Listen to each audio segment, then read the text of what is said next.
We enjoy connecting with you through our studio in downtown Charlottesville on a show that airs Monday through Friday, 12:30 to 1:30, on just about every social and podcasting platform possible.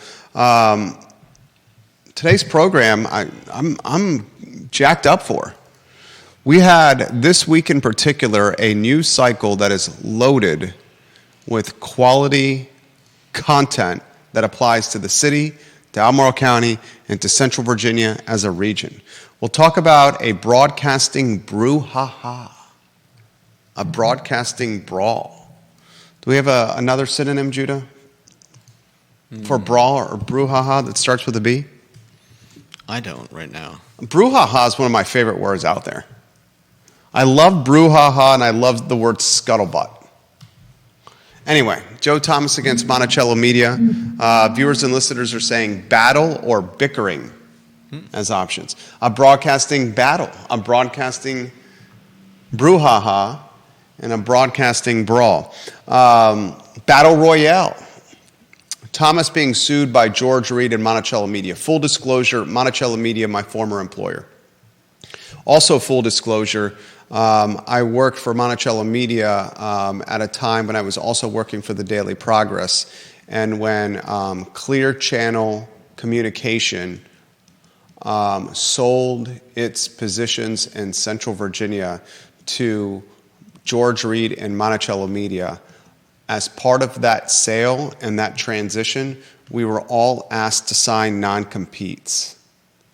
I was very low man on the totem pole there, fresh out of the University of Virginia. I saw the non-compete. Even then, in my early mid-20s, I realized I should not sign this because it was going to diminish my leverage and my options. I never signed the non-compete, and Monticello Media never followed up asking for one. And about a year and change later, a few years later, I was recruited and courted by the Sports Addict Radio Network, which had affiliates in North Carolina, across the Commonwealth, into Tennessee, and into parts of D.C. They offered a compensation package, benefits, and perks that far exceeded what I was getting at Monticello Media, and I took the job. Then I had a syndicated radio show, The Jerry Miller Show, that aired on a bunch of affiliates across Virginia into North Carolina, Tennessee, and D.C. Kevin Quigley, the man in black, was the director and producer of that talk show. They talked to me, Monticello Media, about that non-compete. I said, show me where you have a signed one. And they could never produce it. So a lot of perspective I can offer on the Joe Thomas versus Monticello Media brouhaha, a broadcasting brawl, a broadcasting battle royale. We'll talk on today's program, Alderman Road, 303 Alderman Road specifically, and how it's going to impact the Lewis Mountain neighborhood, the city of Charlottesville. And ladies and gentlemen, we have to be very frank here. This is going to impact Albemarle County as well. If you can take single-family detached lots and you can raise or knock down the house and replace them with what could be 6 $1 million townhomes, as Deep Throat outlined yesterday, what he anticipates the pricing structure to be when they come to market. That's going to impact traffic flow down Ivy Road, Lewis Mountain, right on the city-county line. On today's program, we're going to have Judah Wickhauer. We're about to hear from Judah offer his perspective on the Carlton Avenue Mobile Home Park and how Habitat for Humanity, Piedmont Housing Alliance, the city, and all parties involved are handling it, as Judah Wickhauer has said, the wrong way. We're going to talk San Francisco. I say it's safe to say this, Judah. San Francisco, California, one of the most liberal cities in America. Is that safe to say, Judah? I think that's safe to say. I haven't been there in... Are you on a two-shot? Yeah. I haven't been there in 20 or so years, but yeah, it's a very liberal city. San Francisco is utilizing San Francisco government vehicles and trucks, the San Francisco police, and San Francisco public service workers to go after homeless encampments, take their belongings, throw them in a dumpster truck, arrest the homeless folks or cite the homeless folks with citations. Wow. If one of the most liberal cities in America is raising and destroying homeless encampments fresh after the Supreme Court ruling that offered jurisdictions autonomy when it comes to the houseless sleeping outside, how will the city of Charlottesville respond? Very liberal, but not as liberal as San Francisco. This is a question about local government and how City Hall and our council will handle the houseless population. This is a topic that's going to gain momentum, ladies and gentlemen. We'll highlight the downtown mall and Crush Pad getting national recognition. A lot we're going to cover on today's talk show. We'll give some props to partner of the program, Pro Renata in Crozet. We love Dr. John Shabe and the team at Pro Renata. You'll see them on the talk show next Wednesday as they expand their team, as they expand their footprint. Pro Renata is becoming one of the big boys in beer. Their Hop Drone, one of my favorite IPAs, Pro Renata in Crozet, Disney World basically for Crozet, with live music, with fantastic food, with great beer, with axe throwing, stuff to do for kids, and that view at the base of the Blue Ridge. Oh my, oh my. Pro Renata does it absolutely right. Judah Wickhauer, evidently, the word on the street is you were pontificating on the think tank about the Carlton Avenue Mobile Home Park. I'm glad you pontificate on the think tank as well. Where do you want to begin with this? I don't know if I was pontificating or think tanking, but I was thinking about who actually wins in any of the provided scenarios. And it doesn't seem like anybody really wins. Okay. Because in the best case, I think we can say that within 3 years, all those people are going to have to do something with their homes. And it's doubtful they can sell them. And I think it's questionable that they'll find a place to move them to. You're saying Carlton Mobile Home Park, if Habitat for Humanity is able to find the funding to acquire the 6 acres and preserve a mobile home park for what will most likely be a 3-year period of time, that's the extent of the commitment. And then Habitat is likely going to do something with the space. But similar to Southwood, like we just saw Southwood, cross the street from your parents, down 5th Street Extended. A lot of the residents of Southwood said that they were tricked or bamboozled.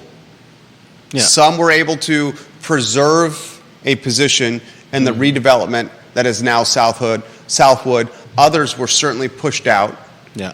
Many of the folks, if not the very, very large majority, lower income, and from a acquisition or deal flow or development standpoint, probably not the most sophisticated with seeing what could be coming 36 months plus down the road. Oh, definitely not sour grapes. I think a lot of people would say you made a bad investment. Sorry, because you didn't buy the dirt underneath your home. Well, you can't do that. But the folks in a mobile home park can't buy the dirt under their home. I know that. They can't buy the pad. I know that. That's why I'm saying a lot of people might say that they made a bad investment. But the fact of the matter, what we have to remember is that these are people, and insert the name of any friend or family member, and I think we'll see that nobody is happy about the situation these people are in, and nobody would wish it on anyone else. And as I was saying, I think the best case scenario for those people, what we're looking at right now, is they've got 3 years before their places are either getting moved or torn down. Right? And the likelihood of them being able to sell their trailers, as you so astutely pointed out, is very slim, especially with an additional 36 months plus of wear and tear to the trailers. Yeah. The resale value just is not there. Okay, keep going. Right. I think you're onto something here. So I love when you do this. What I kept coming back to was there's a big the unknown is it's a giant question mark. We don't know who placed the first offer. We don't know anything about them. We don't know what their plans are. But we have to, I think it's safe to assume that they do have plans. The people who made a $7 million offer, you're saying it's safe to assume that they do have plans for the park? Yeah. Yes. There's $7 million of plans. Yeah. You don't invest $7 million without having a plan. Exactly. Okay. I don't think that's an assumption. I think that's a fact. Yeah, I'm sure it is. And I think the likelihood of it staying as a trailer park is not great either. Yeah, okay. Exactly. If they buy it, they have to, what is it, like $5,000 they have to put towards moving each of the trailers? You'd have to look at the details yourself. I don't have those off the top of my head. Whatever the number is, I believe they have to provide some amount of financial assistance to help move the trailers, no matter what happens, no matter what they decide to do. So I was thinking the best case scenario would be finding a place for these people that isn't going to end in 3 years. So what if Piedmont Housing Alliance and Habitat worked out a deal with Albemarle County, bought some land. I mean, the property that these places are on is not enormous, right? It's not 6 acres. Yeah, 6 acres. 6 acres in the city is pretty significant. Yeah. That's it. Assembling 6 acres in the city is extremely difficult. Right. But what about out in Albemarle? There's much more likelihood of finding 6-acre assemblage in Albemarle County. Build them a road off of, some place out in Albemarle County.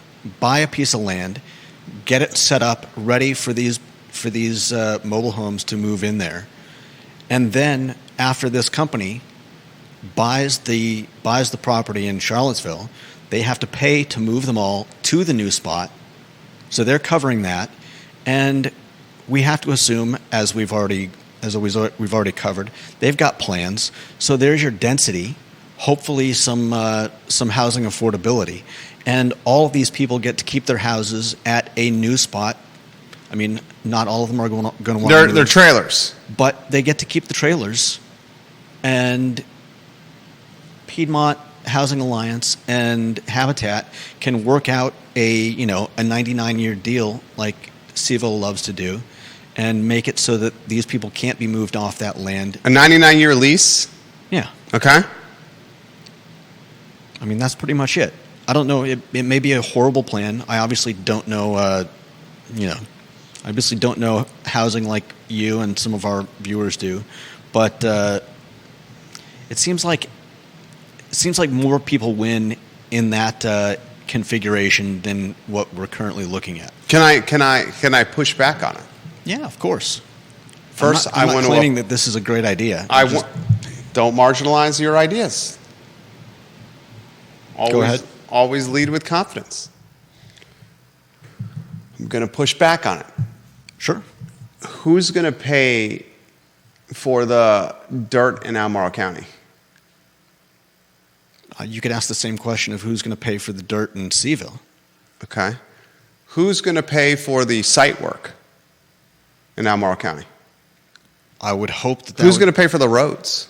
Because the site work and the roads and the infrastructure already exist on the Carlton Mobile Home Park currently. Right. Who's going to pay for the infrastructure? Okay, but $7 million, would $7 million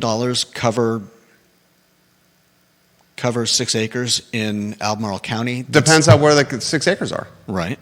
If you did 6 acres in Farmington, $7 million wouldn't cover that. Yeah.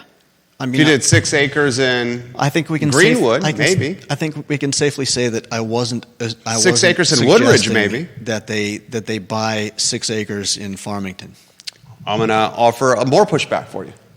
So the first piece of pushback is what you're proposing is going to be significantly more costly than Habitat for Humanity finding $7 million to purchase the Carlton Mobile Home Park.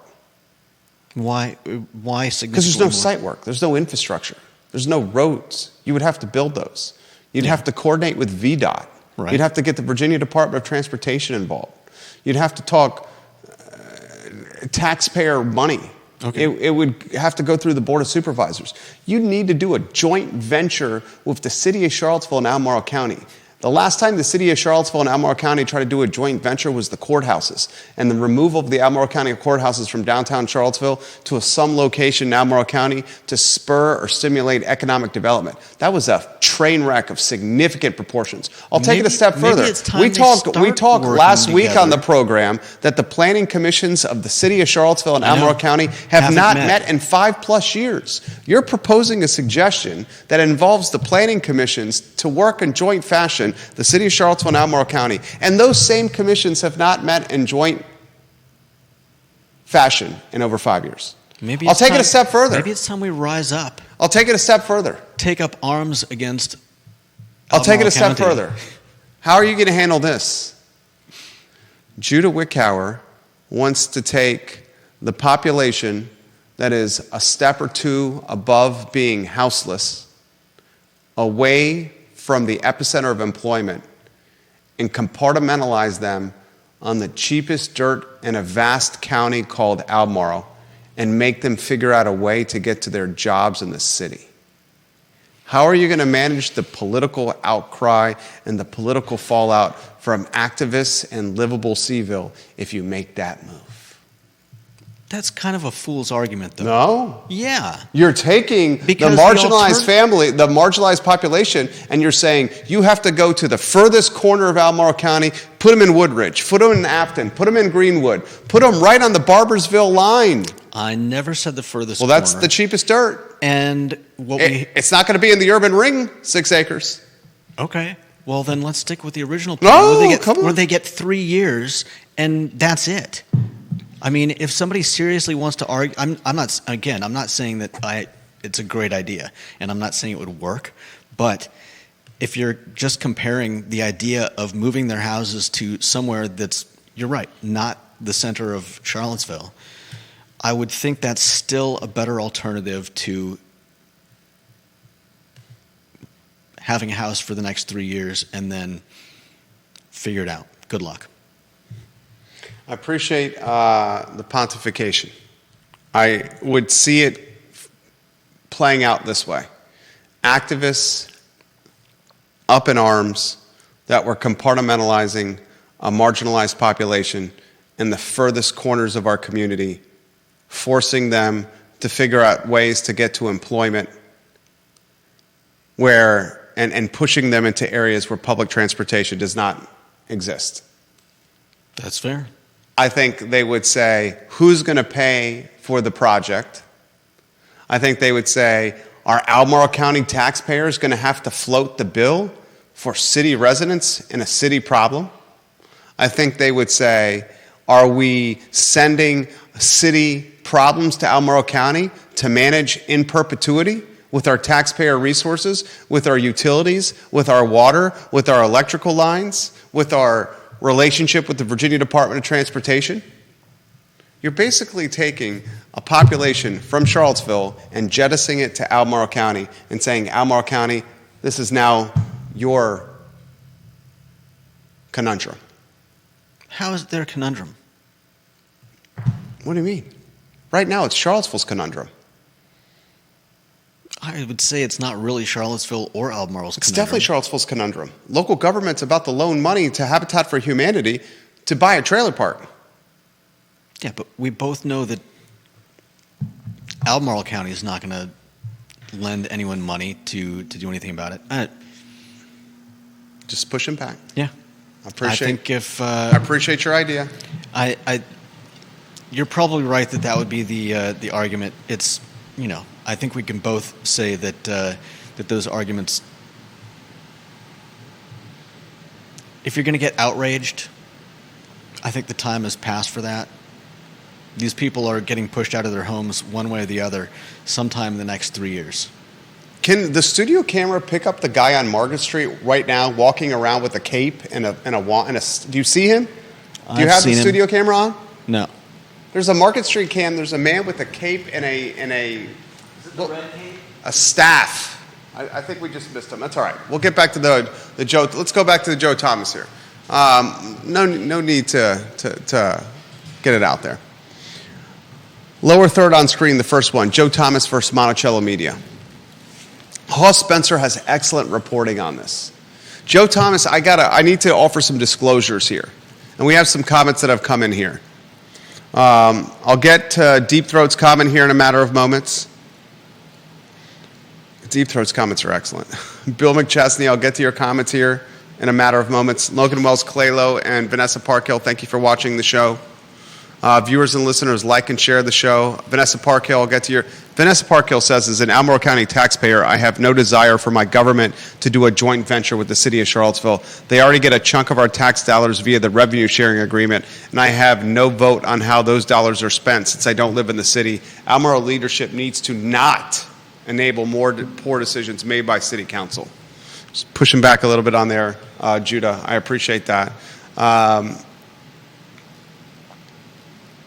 Deep Throat says this: I know not a popular opinion in Charlottesville, but Habitat is not what it's all sized up to be.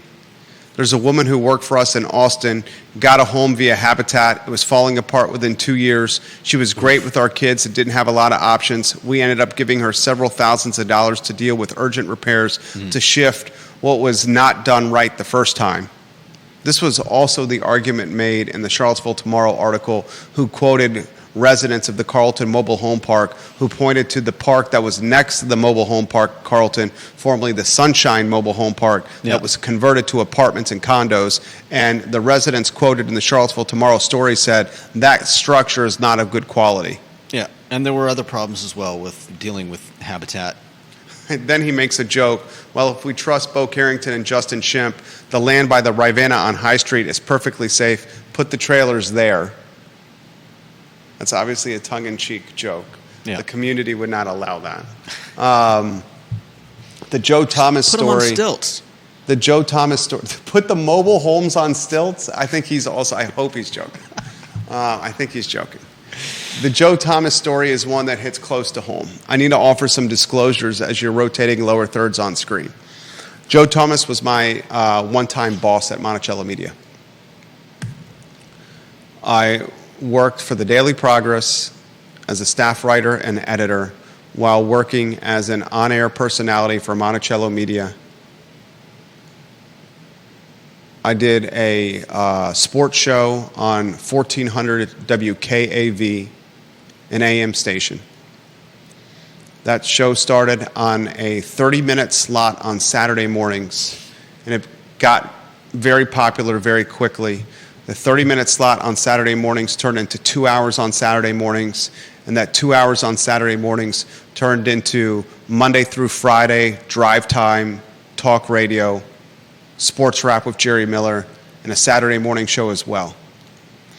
While working for this station, before it was Clear Channel Communication, that's who the owner was and who was signing my checks, Clear Channel Communication.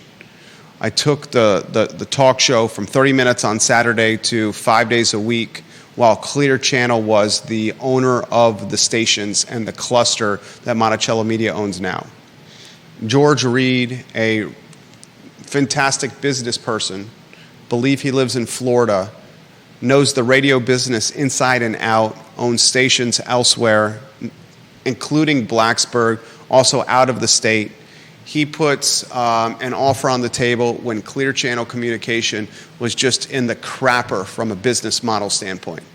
So Mr. Reed buys these stations. It was, let me see if I could do this, if memory serves. 99.7 WCYK, the country station, which is the flagship station of Monticello Media. 107.5, 2 AM stations, including 1400 WKAV, where I worked, and an AM talk station, conservative, where Joe was working. 102.3 and Hot 101.9. Hot 101.9 and 99.7 WCYK are the drivers of revenue for this 6 radio station cluster by far. When Monticello Media and George Reed acquired these 6 stations from Clear Channel Communication, they immediately came in, like with any acquisition, and they tried to figure out how to make the model more efficient. They have debt service tied to the acquisition, and they need to optimize what they're buying to help cover the cost of the debt service. That includes laying off personnel, expensive personnel or personnel that's not performing. That includes finding creating efficiencies to make the model run better. That includes driving incremental revenue by incentivizing the sales staff to reach higher goals or pressuring the sales staff to reach higher goals. One of the other things they also did when acquiring the stations from Clear Channel, made everybody sign non-compete agreements. You had to do it if you were going to keep earning a paycheck. At the time, 1400 WKAV, the sports station, was the redheaded stepchild of Monticello Media. Redheaded stepchild. And they asked me to sign a non-compete. I was in my early, mid-20s. I realized at the time, I definitely don't want to sign this. Didn't do anything about it. Didn't bring it to work. It was a low man on the totem pole. They forgot about me. Everybody else signed one. I never did. They never asked. I kept getting the paycheck every 2 weeks. Then the show that I was doing, Sports Rap with Jerry Miller, took off, and advertisers followed.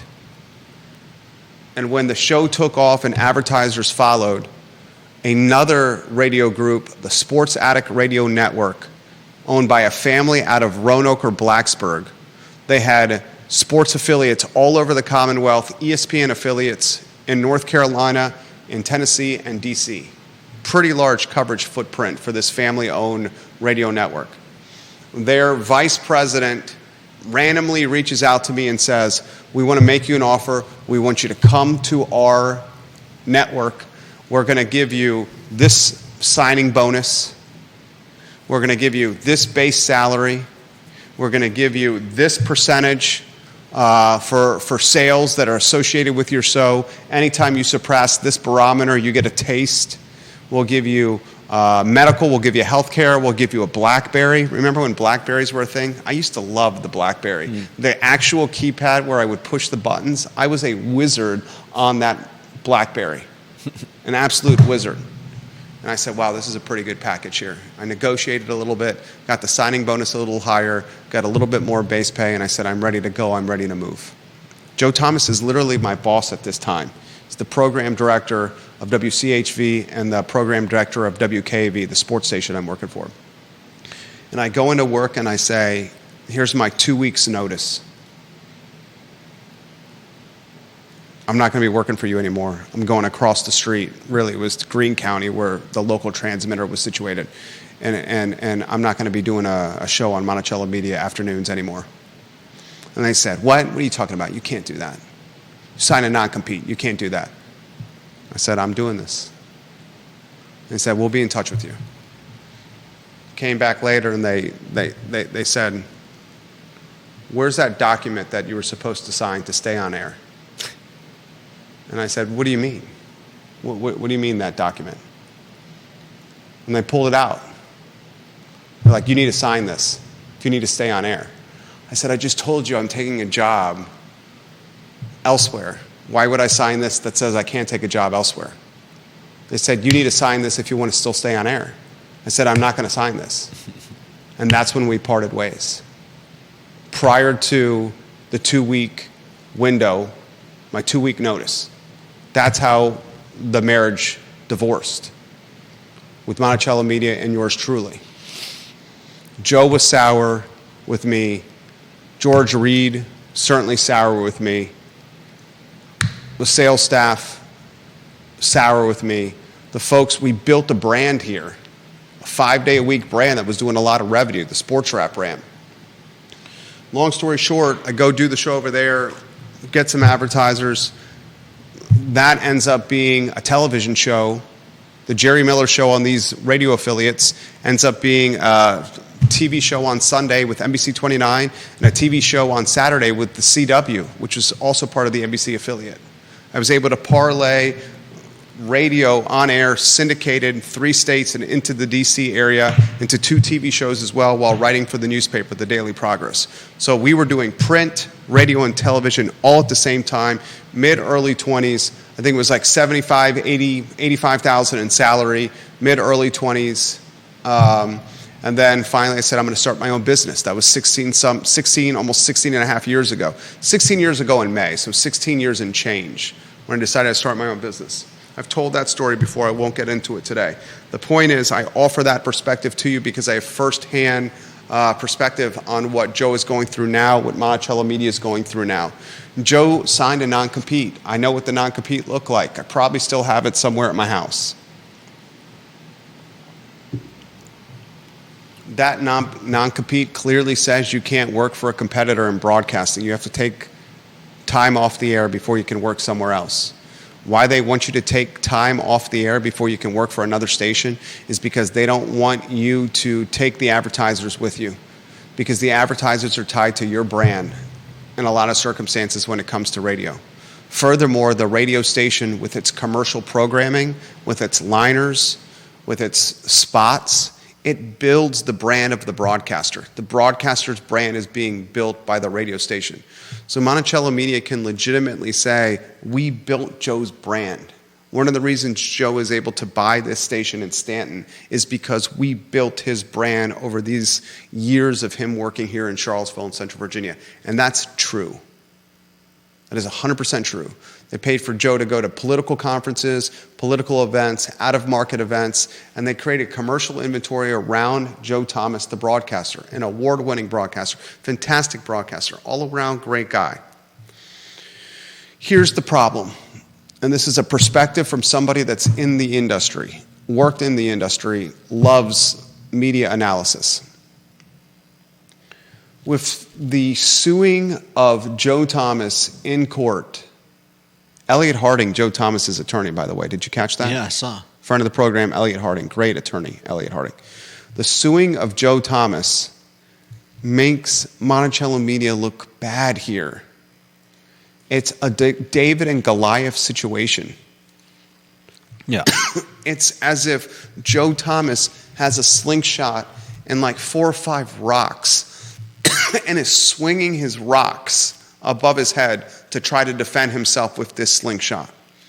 And one of those rocks is Elliot Harding, the Esquire. One of the rocks is this, I'm not going to air my show in the morning, I'll air it in the afternoon. One of the rocks is Joe Thomas doing the GoFundMe, trying to ask his most loyal fans to pay for his legal defense. Mm-hmm. He asked for $10,000 in GoFundMe revenue. I don't know if he hit that goal or not. Last I checked, he was below it. So here you have a husband and wife. I've met his wife, Elaine, who bled for Monticello Media, who were CHV. And thought they were creating a deal that was going to work with Monticello Media until Monticello Media got cold feet and said, you're fired. And then everything from Monticello Media sounds like a bunch of whining to me. They're angry that they lost ad revenue. They lost $25. They said $25,000 in ad revenue has gone off the air in the courtroom since Joe left. Yeah, but that's a lot of money for an AM radio station. Yeah, but there's no proof that that he had anything to do with. Elliot Harding makes the argument that it's not like Joe's trying to recruit these advertisers. Yeah. The reality is the advertisers choose to advertise with the personality, not the station. Yeah. Joe is the station. Exactly. Monticello Media makes a very strong argument that we have a contractual arrangement on paper that says Joe cannot do a show or cannot broadcast on a competing outlet, a competing station in this footprint, and he signed it. Monticello Media's attorney makes the argument that if you don't enforce this agreement, you're basically diminishing or marginalizing or pissing on contractual arrangements in the Commonwealth of Virginia. Yeah, I think it's good that they're doing away with a lot of the non-competes, but yeah, you're right. Contractually, it's in there. Again, it comes across to me as a lot of whining. At a time when radio broadcasting is struggling, the platform or medium of yesteryear, going by the way of Morse code or the carrier pigeon. The last thing you want to do is create a perception of being a Goliath, a bully, that's trying to stomp on the Davids of the world. Yeah. Because it's the Davids of the world that are the listeners of the medium. And it's the Davids of the world that are willing to support the advertisers on the medium. And if the Davids of the world feel that you are mistreating or not acting in goodwill or in good faith, or you're being using corporate tactics to squash or crush the American dream, that's going to backfire on you. And sometimes in business, just like sometimes in life, when I get home from work, I get to go to work. I work my ass off. You know I work my ass off, right? But I've built a job around a line of work that I love to do. You know I love my job. I love my job. I love what I do. I get to go to work and do what I love to do. When I go home, my wife, a stay-at-home mom, the best one out there in the whole world, our two boys, fantastic sons, but absolute lunatics, our sons. When I go home and I can tell my wife, who's been all summer with two lunatics, keeping them alive, keeping them reading, learning, and trying to be less loony, and she may be a little snippy or a little short or curt, at that moment I choose to be reserved, bite my tongue, go with the flow. In business, sometimes you make the decisions in business to not pursue something. Not every dollar is the same value.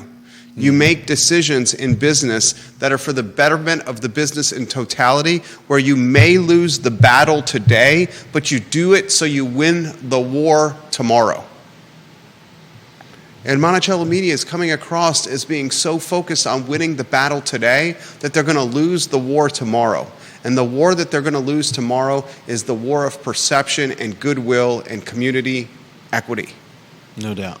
And all they're doing is strengthening or fortifying the Joe Thomas brand and keeping Mr. Thomas in the news cycle even more, making him come across as a cause celeb, as someone we should feel bad for. Yeah. A cancer survivor and his wife in their 60s spent $275,000 to buy an antiquated medium, and now corporate out-of-market structure is bullying them in court, forcing them to pass the digital hat, the digital panhandling, asking for help to save their chance at pursuing the American dream. Yeah.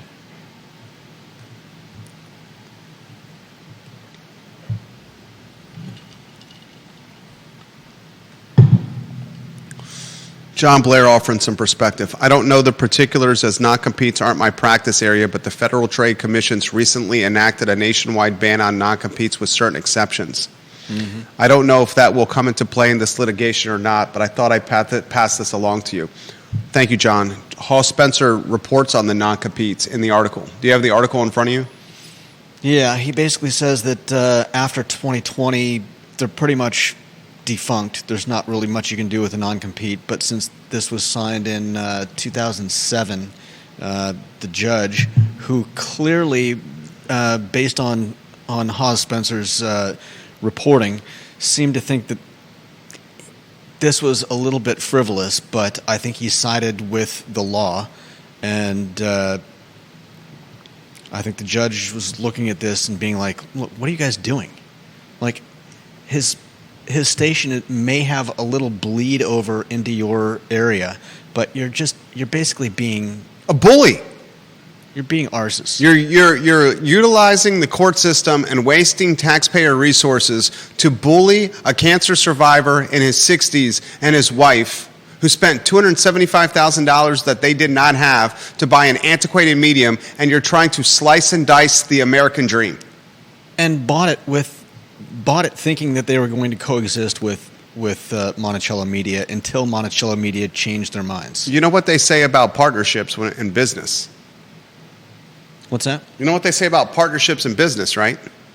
They make interesting bedfellows. No, I don't know. They don't work. Yeah. They don't work. Anyway, it's a mess. Mm-hmm. An absolute mess. And I feel and I empathize for Mr. Thomas. Yeah. He's a human, okay? But as a businessman, and say what you want about me, okay? I come on this show and do relay content to you 5 days a week.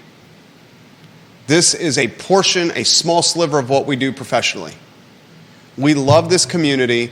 We read and know a lot of people in this community, and our previous profession was broadcasting, where we were able to deliver media in the spoken word, the written word, and the broadcasted form on TV or radio.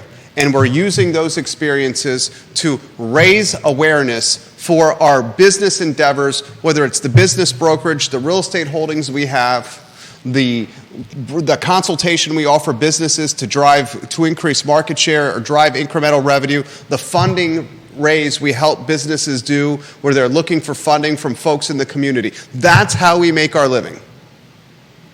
And it's not this, but we're most known for it. So the businessman in me says this. The person, the humanitarian in me, empathizes for Joe and Elaine. The businessman in me says he made his own bet. He had a non-compete signed. He tried to do a joint venture with the radio cluster. That radio cluster non-compete joint venture all imploded. Went ahead with the $275,000 purchase on an antiquated medium. Had investor money. And now is in a tough position. I kind of think he's going to come out all right. You think you're going to kind of come out all right in the AM radio business stratosphere? What's the problem? What are the carrier pigeons doing right now? What's the Morse code doing right now? Where's the evening newspaper right now? Where's the morning newspaper right now? Where's the 11 o'clock news right now? Where's the 6 p.m. news right now? Where's the sunrise news right now? Where's the dial-up telephone in the kitchen with that stretchy cord that I used to be able to... Can you go to the studio camera? Remember this, guys? Wall, kitchen. Pick the phone up off the wall. 434-766-3200. Hey, Amy, how's it going? What are you doing? Yeah, I'd love to get some beers. I got a fake ID. Should we go to Paul's Deli in Williamsburg? Would love to do that. Where's the dial-up phone, Judah? That's not the medium. It's this. It's this. It's social. And you know what? One day, the phone, and social media, and Facebook, and Instagram, and Twitter, and Snapchat, and TikTok, and YouTube, Apple Podcasts, iTunes, LinkedIn, Fountain. Where else are we airing? I'm missing some of the platforms we're airing on. One day, all those platforms are going to be the carrier pigeon, and the yellow pages, and the evening newspaper, and the 11 o'clock news, and the AM transmitter. I want them to come out ahead. I really, really do. I really, really do. But when you get into a vehicle, you're listening to Spotify, iTunes, Apple Podcasts, and streaming. Just like when you go on your couch, you're watching Prime or Netflix, HBO Max. All right. We got to talk about the next topic here. Put the San Francisco headline on first, if you could. What? San Francisco is using San Francisco branded utility trucks and dump trucks and using San Francisco police and San Francisco public service workers to go to various homeless encampments, picking up tents and personal belongings and throwing them into the dump trucks and arresting or offering citations to the houseless who refuse to leave the encampments and the places they've lived for years. This is the most liberal, or one of the most liberal cities in America. And it's happening right now. It's the I Love CVille show, so we localize it to Charlottesville. Charlottesville is extremely liberal, but I would say it's not as liberal as San Francisco. How is local government, City Hall, going to manage this storyline? And are they already starting to do it? Show is yours, Judah B. Wickower. Show is mine. Good grief. Okay. No, I don't think Charlottesville's going to do anything.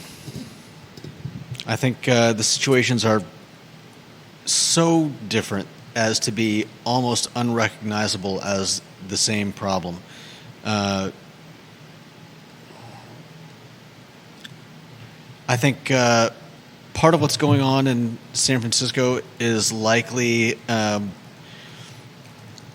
what's his name? Newsom pushing to get some of this done.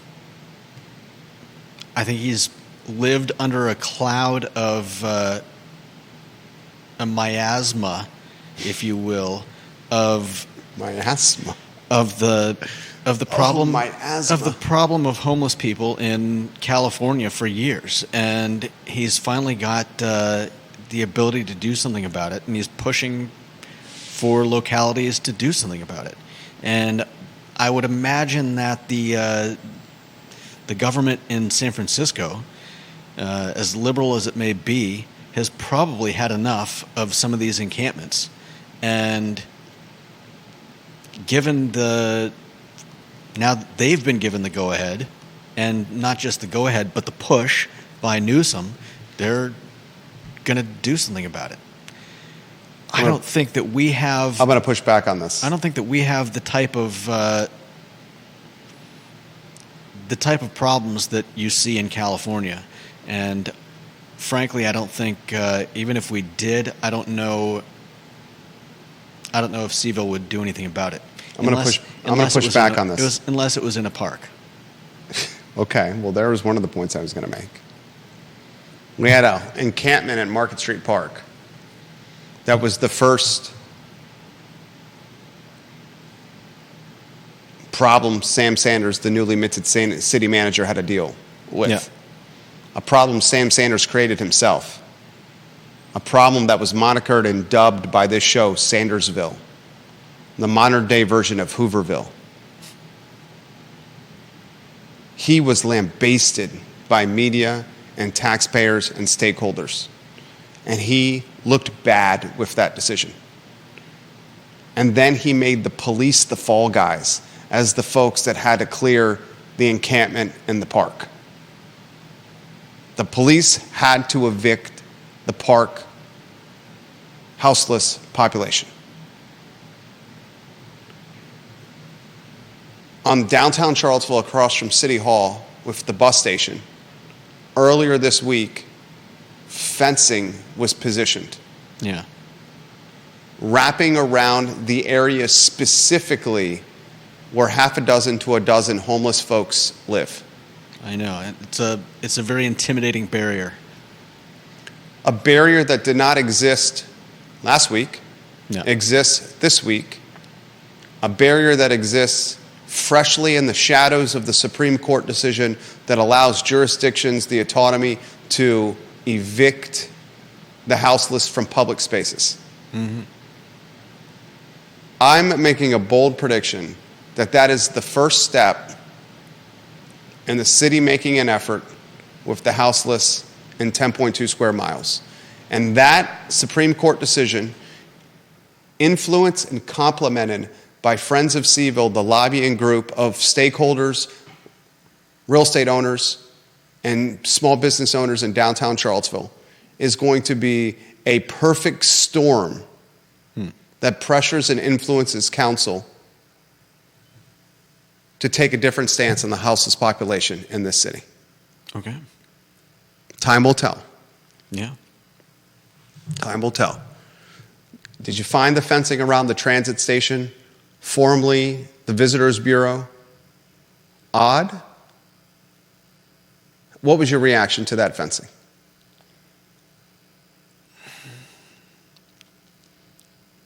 Humor? Humor? It's Let's take fencing, let's It's take 3 the feet. area where 6 to 12 people have slept for years and keep them from sleeping there, and it's funny? It's a 3 foot. No, I don't find it funny. I find it humorous. I'm not laughing at the situation. I'm not laughing at CVille not allowing homeless people to take up residence under that overhang. But the fact that they put up a 3 foot, probably not even 3 foot fence around that small area, when you're not even doing anything on the 3 top. foot tall. That fence, if you stretch it out, is probably like 20 to 25 feet. It's more than one gate. Yeah.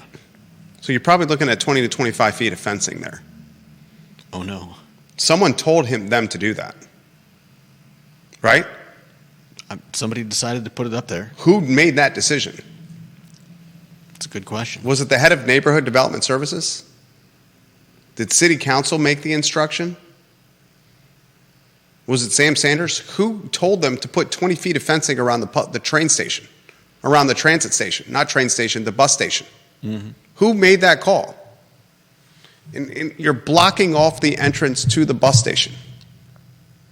I don't think the upstairs doors are even unlocked anymore.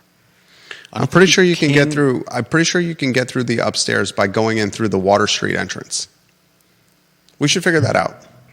The Water Street entrance is a floor down. Yeah, I know. And I think you could go upstairs after coming in the Water Street entrance. Okay. You're saying to go out through those doors? You used to be able to enter the transit station I know. There's a through stairway the that downtown goes- mall. There's stairs there. I understand that. Now you can't enter that way. Right? That's what You I would already have to said. jump over a fence. They've closed That's off. if the doors were even unlocked at all. They've I'm closed not off. convinced they were unlocked. They've closed off the entrance to the downtown mall entrance by putting 25 feet of fence there. Yeah, if the doors were ever unlocked. Well, I mean, that's an assumption. There are doors there. They were unlocked at one time. Yeah. We have gone through those doors. They were the visitor center. If you can go through the Water Street entrance and go upstairs to the second floor, then you've just created an inconvenience. Or have you created a convenience for downtown? Depends on how you look at it. Next headline, my friend. What do you got? Alderman. Oh, this one's... You got some perspective on this. We were talking about this off air. And then we'll give Crush Pad some national recognition. The Downtown Mall Wine Shop. Great place right there by Christians. How do you think it impacts Lewis Mountain, the city of Charlottesville, and Albemarle County? First, Lewis Mountain. How does it impact Lewis? I mean, you've talked about this. You're saying it's gonna. Do you want to take city of Charlottesville then? Which one do you want to take? City of Charlottesville, Lewis Mountain, or Albemarle County? You're saying which one do I want to back? Lewis Mountain, city of Charlottesville, or Albemarle County? Which one do you want to offer commentary on? I don't know. I don't care. I mean, you know a lot more about this than I do. You're up to speed on it? Yeah, I'm up to speed on the details of this particular. Okay, so which one do you Deal, want to but- offer some commentary on? Lewis Mountain. I mean, Okay. you've talked about the fact that it's going to affect their taxes. There are probably going to be people saying, "Why are we building townhouses here in our fine and wonderful neighborhood?" They're going to say, Are we getting a bunch of UVA students whose parents are going to buy these townhouses for their kids? Are we, you've mentioned the fact that rather than one house, you've got 6. That's at least the possibility of 6 more vehicles coming in and out of the neighborhood.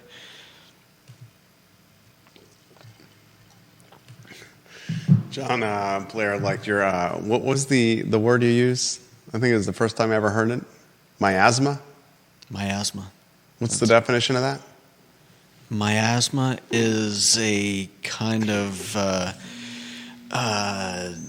low-hanging cloud of generally badness. It's not doesn't necessarily have to be an actual cloud. It can be more figurative. It's hard to explain. He says, bring back the Judah word of the day. We'll use the word of the day. We at one time were using the Yiddish word of the day. Yeah. All right, I'll offer some perspective on this across the board.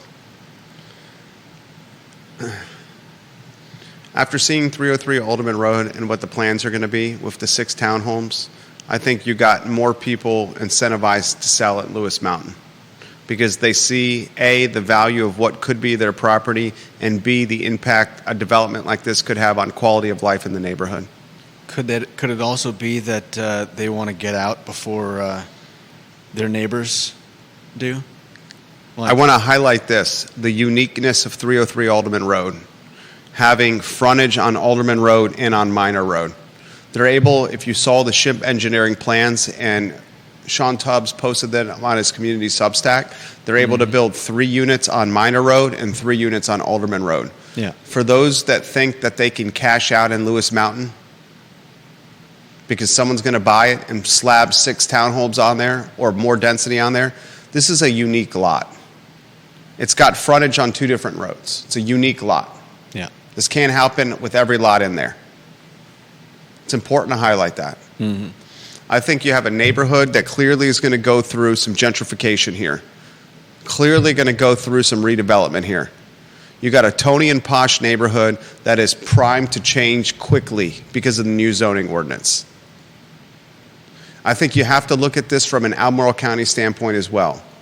The fact that planning commissioners for the city of Charlottesville and Albemarle County have not met in a joint fashion in more than 5 years is terrifying, especially with the new zoning ordinance in play in Charlottesville and the fact that you are now seeing one house become 6. And that house that's becoming 6 is probably closer to, is a hop, skip, and a jump from Albemarle County. You could walk across the jurisdictional line. The jurisdictional line is right there at the car wash in the Papa John's, the University Shopping Center. Mm-hmm. Alderman Road, I can walk from this house to that jurisdictional line in less than 10 minutes. Yeah. The Planning Commission's not meeting to discuss this. Traffic flow, development, impact on Albemarle, impact on Charlottesville, impact on the future. What if all the houses in Lewis Mountain, or a percentage of the houses of Lewis Mountain, head in this direction? It's concerning. I've been told by an Albemarle County Planning Commissioner, we have tried to set up a meeting with CVille Planning Commissioners, and they are refusing. An Albemarle County Planning Commissioner reached out to me and said, we have tried to set up a meeting with city planners, and they have refused the meeting. It's crazy. Exact words. Exact words.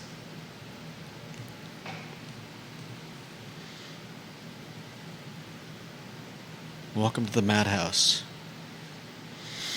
We've got a special jacket just for you. Deep Throat makes the point, you've had a number of $5 homes in the last 6 months have hit the MLS, including the head of the Lewis Mountain Association, who spoke before council. She did a talk show on this network, Hillary Lewis Murray. I hope she watches this show. Give major props to Hillary Lewis Murray, A-plus person. Spoke before council about the development at the Truist Bank site. The Truist Bank site is going to be an apartment tower. She spoke on behalf of Lewis Mountain saying, this neighborhood and the infrastructure around the neighborhood is not ready for an apartment tower at the site of a former bank location.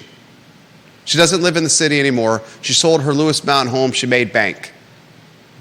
Like I just said, she got out before her neighbors could do the same thing with whether or not they're able to. First to market, in this particular case, in business, often first to market gets slaughtered. In this particular case, first to market is going to get top dollar. First out of market. Well played. Miasma. Deep throat. Also wonder about whether there is demand for this price point and property type. Here in Bozeman, Montana, people will spend millions on a house. Somebody did an 8-pack condo next to the bakery I go to. 1.5 million price point, which is not above market price for houses here. These have been sitting on the market for 18 months, no buyers. I think there will be a demand for the 6 townhomes in Lewis Mountain. You can walk to Moe's, you can walk to Vivace, you can walk to Foods of All Nations, you can walk to Ivy Provisions, you can walk to the Boar's Head, you can walk to Lou Stevens Tennis Shop. God, I love that place. You can walk to the Spanish restaurant, the Latin restaurant in the University Shopping Center. If you haven't tried it out, you should. You can walk to the farmer's market. She was walking her kids to the farmer's market from Lewis Mountain. Yeah. I've been told miasma, a noun, a highly unpleasant or unhealthy smell or vapor. Stink, reek, stench, smell, odor, with an oppressive or unpleasant atmosphere which surrounds or emanates from something. Definition, position on one of the Facebook feeds. Yeah. And multiple people asking for the Judah Wickower word of the day to return. You're going to have to return the Yiddish word or just a word in general to the day. We can turn it into a lower third that we put on screen if you'd like as well. That's a lot of pressure on you. A word of the day. You already gave one. You don't have to think about it now. Yeah, I know, but I've got to think about how long this is going to go on before I'm sick and tired of coming up with interesting words that I feel nobody is well aware of. You sick and tired? No. No. I can already feel the miasma forming.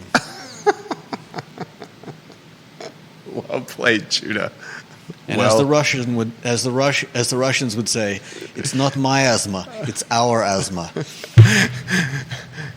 As my wife would say, here's my inhaler, do you need it? Crush pad. I'll close on the Lewis Mountain thing. Can we get the planning commissioners to meet? And I'll close with this. If you're a homeowner in Lewis Mountain right now and you're thinking about selling, I would do it sooner than later. Yeah. Because on Alderman Road, you think traffic and parking and congestion is bad now? Wait till you have construction equipment just knocking down a rancher to build 6 townhomes, and that construction equipment lingering for 10 to 12 months, because that's heading your way. Yeah. Close the show with Crush Pad. Please, sir. Thank you kindly. Kevin Higgins, I think miasma just hit a Google record from your viewers searching it. I heard Judah and thought he was having a medical event.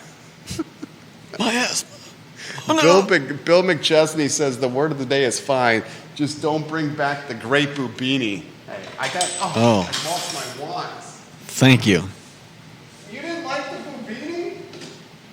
Why didn't you like the Great Bubini? It's a terrible name. How about the Great Giardini? That's pretty bad, too. Cheery, you're in a cheery mood today. Crush Pad, close us out. Just telling it like I see it.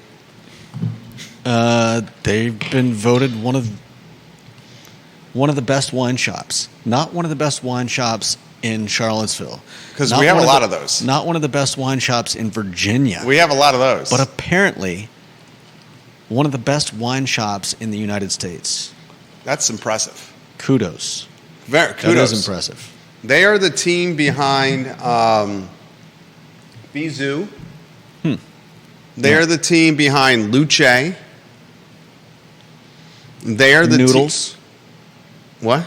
Luce does noodles, right? Pasta. Yeah, I think it has pizza as well. They're the team behind the space, the event space on Water Street.